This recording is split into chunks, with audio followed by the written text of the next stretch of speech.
it's not typical that you see a business that chooses to get so involved in other things. So between the paying off the school lunch debt and, helping the other businesses who had, break-ins and other things like that, like Thank I you. feel like you guys have created this community, among restaurants that didn't really exist before. Can you kind of talk about that? Yeah, so it's odd. I think one of the things that troubles me about people is that sometimes I get concerned that they can't change. And I've always been concerned about that with myself. So I really actively try to push myself to change. I used to be completely against charity. I think one of my Facebook profile, like the caption or the about was like, charity degrades. And that really, I'm a staunch capitalist, and I believe that capitalism is the greatest thing that we've ever done in humanity, even though it has many flaws, to lift more people out of poverty than any system that we've ever created in the history of the world. And hopefully there's a better one, but so far this is the greatest. So this was all brand new for me. And how it all started was at the beginning of the pandemic, when it was so uncertain what was going to happen. They there was the choice to close the schools. And one of the good newspapers wrote an article, and it said something like 800,000 to 900,000 kids just in Michigan rely on the free and reduced lunch program in Michigan. And it blew me away. It's like we only have 10 million people. So it's like that was a staggering number that relied on that. And then it was like, well, what are they going to do now that the schools are closed? Where are they going to get those? Where are the kids going to get those meals? So as I do, I'm having this kind of whimsical conversation with Matt, like, and he just says, well, why don't we feed them? And that's literally how it started. So we made a silly post saying, hey, I know, people are struggling right now. If anybody has a kid, you can bring them in. And if you bring them in, we'll feed a kid for free. We posted that. And then amazingly, our Facebook fans were like, well, how can I help with that? So then we kind of brainstormed, well, what if we match it? So if you give us $5, we'll feed a kid, and then with that money, and then we'll also step up and we'll feed a kid. And that's how it all started. Then we had like 2,000 something donations ended up coming in. Not the number, like that was the number of kids that we needed to feed. Hmm. Then all of a sudden it was like, I don't know 2,000 kids. I have no idea how to give these meals out.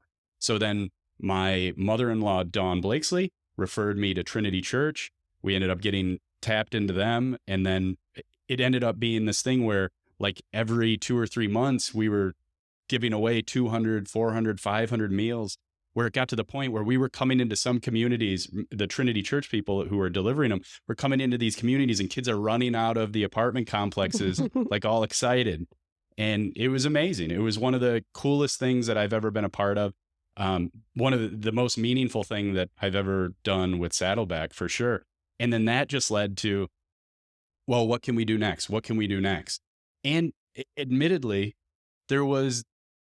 we were all just like looking out for our neighbors, like, what is going to happen here? Hmm. Like, all these businesses are closed. Downtown is a desert right now.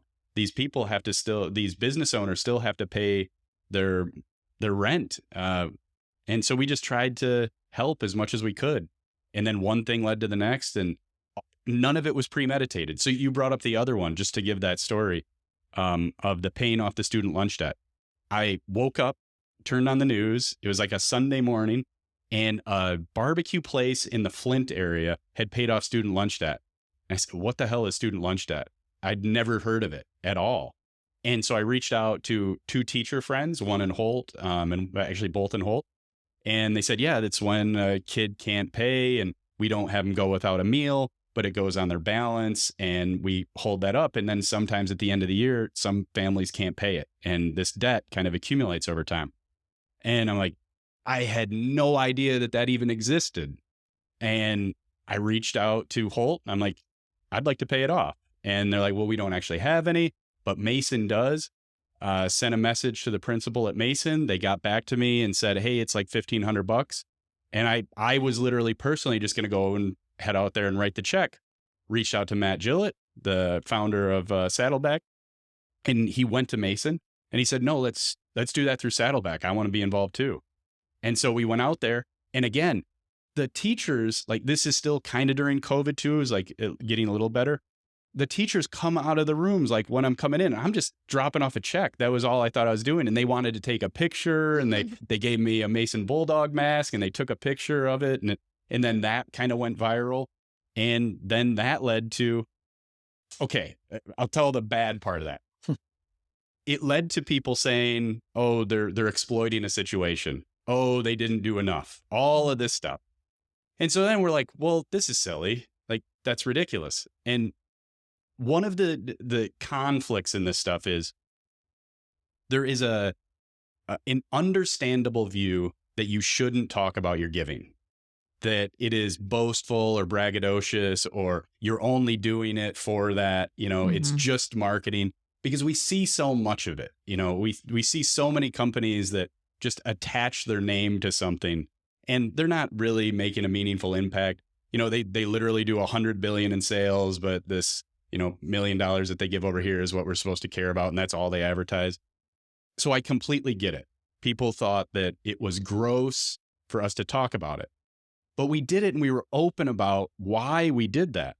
We did it because we wanted to inspire others that first, the student lunch that existed that I didn't even know about, Mhm. and that they can do these things, that they can have a meaningful impact with a small business. And yes, if it ends up that customers support them because of that, isn't that what we all want?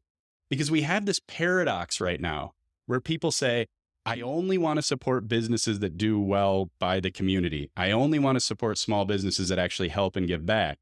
But paradoxically, I also don't want you to talk about it.